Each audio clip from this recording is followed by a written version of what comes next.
So let me give you a few practical suggestions.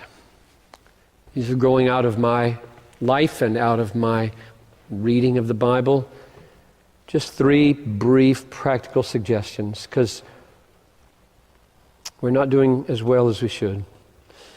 Now, suggestion number 1 in your life of prayer for 2009, set aside a time and a place each day and don't leave it to chance. Set aside a time and a place each day and don't leave it to chance. The devil defeats most praying before it happens because we didn't make a plan. If you don't plan, believe me, I have been at this a long time, and the devil hates me and my prayer life like you wouldn't believe how many good things keep me from praying. Not sin. Sin does not keep me from praying. Righteousness keeps me from praying. Answering holy emails and other holy things. And just checking out one more piece of relevant news to pray about at whatever news service you click on. It's not evil that keeps us from praying. It's good things, and He is shrewd to the bottom. So, pick a place and pick a time and show up. Number 2, I suggest that you combine your praying with reading the Bible, and that you take what you read in the Bible and you turn it into prayer. Because your brain, if it's a typical human brain, will have a very hard time holding a train of thought while you pray with no help from the Bible. Try it for just 10 minutes without your brain flipping out onto the dust you see on the Venetian blinds. Just try it. He is wicked in His goodness. It needs to be dusted. Wouldn't be sin to get up and dust it. Would it? Use the Bible and turn the Bible into prayer. Read, pray, read, pray, read, pray, read, pray, as long as you want to or can. That's number 2. Number 3, I suggest that you pray in concentric circles. You can either pray from the outside in or the inside out. And what I mean by concentric circles is, I'm the most needy spiritual person I know. At least I know my sins better than I know anybody else's. So I pray about me a lot. Have mercy upon me. Convict me. Kill me. Change me. Guard me. Humble me. Destroy those aspects of me. I pray about me a lot because of how sinful I am. And then you move out from me to my family. Pray about Noel. Pray about Talitha. All my sons, all my daughters-in-law, all my grandchildren. That's another circle. Then I move out from there to the staff. I can name the staff and the elders. And then I move out to you, the church. And then I move out from there to the wider movement of Christ around the world, our missionaries and the whole global cause of Christ. And I move out from there to the political, historical arena of the world. I generally don't pray about galaxies or anything like that, but my universe, as far as prayer goes, stops pretty much at the planet. I don't pray for the devil or angels. I don't see any reason for doing it in the Bible. So, or you could go the other direction, move from the outside in, just whatever. And at every one of those concentric circles, if you wonder, why don't you put God at the middle? It's because He's in every circle. And the main point of every circle is, hallowed be Thy name. Thy kingdom come, Thy will be done. And only then do you get to, give me some bread today. 3 big, massive, your name hallowed, your kingdom arriving, your will on the planet done the way it's done in heaven and in my life. Those are in every circle. That's why He's not anywhere in the concentric circles. So those are my 3 suggestions.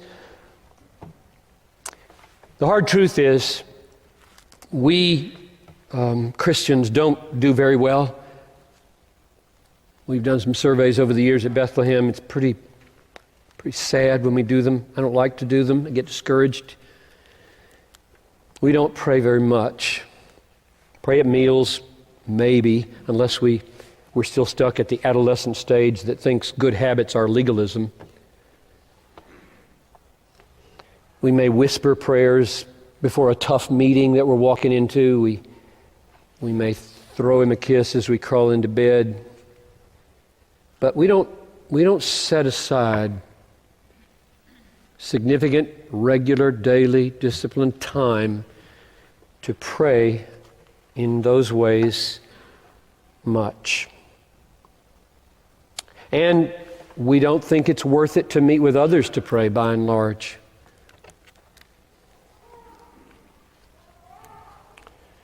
And we wonder, why is my faith weak?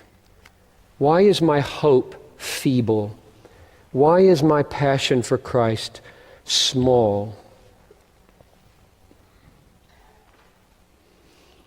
And meanwhile, across these rooms, the devil is whispering in your ear, some of you. The pastor's getting legalistic now. He's moving into the legalistic phase of the sermon.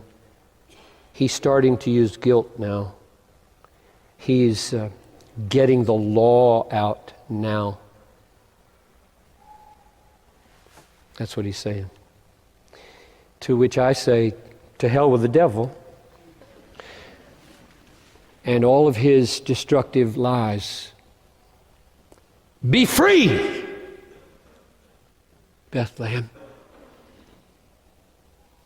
Is intentional, regular, disciplined, earnest, Christ-dependent, God-glorifying, joyful prayer a duty? A discipline? Do I go to prayer meetings Tuesday morning, Wednesday afternoon, Friday morning, Saturday afternoon, Sunday morning, Tuesday mornings or Saturday meeting? Do I do that because it's a duty, out of discipline? Well, you could call it that. It's a duty the way it's a duty for a scuba diver to put on his air tank before he goes underwater. It's a duty the way pilots should listen to air traffic controllers. It's a duty the way soldiers in combat should clean their rifles and load their guns. It's a duty the way hungry people eat food. It's a duty the way thirsty people drink water. It's a duty the way a deaf man puts on his hearing aid. It's a duty the way a diabetic takes his insulin. It's a duty the way Pooh Bear looks for honey. It's a duty the way pirates look for gold. So you call it duty if you want. It is like that. I hate the devil. I hate the way he is killing some of you by persuading you it's legalistic to do regular, set-aside, disciplined praying. I hate the devil and the way he's killing you.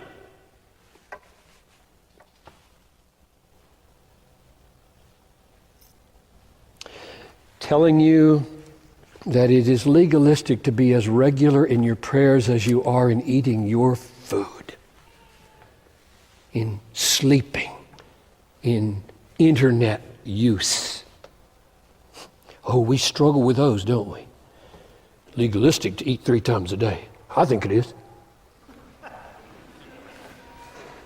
Sleep every night, for goodness sakes. Mix it up.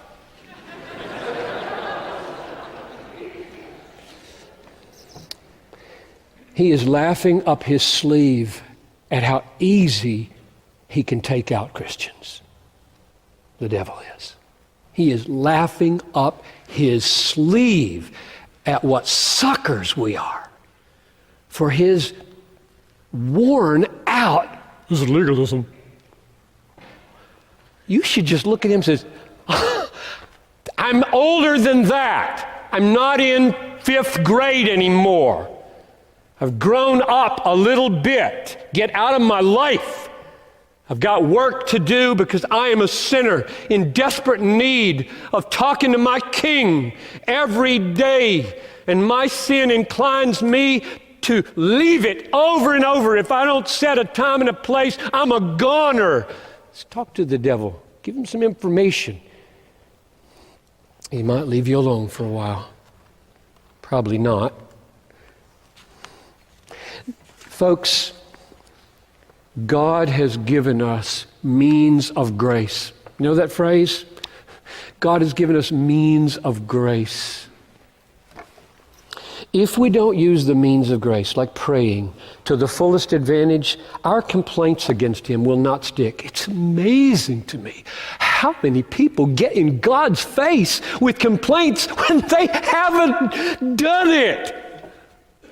What kind of a courtroom is this when God can be put in the dock by sinners who don't even use the means of grace he gives us? Amazing. It's amazing. If we don't eat, we starve. If we don't drink, we die of thirst. If we don't exercise a muscle, it atrophies. If we don't breathe, we suffocate. And just as there are physical means of life, there are spiritual means of grace. It's so simple. And so many of you are trying to live your life without breathing, eating, drinking, exercising. And you wonder, what's wrong? It's your fault. It's his fault.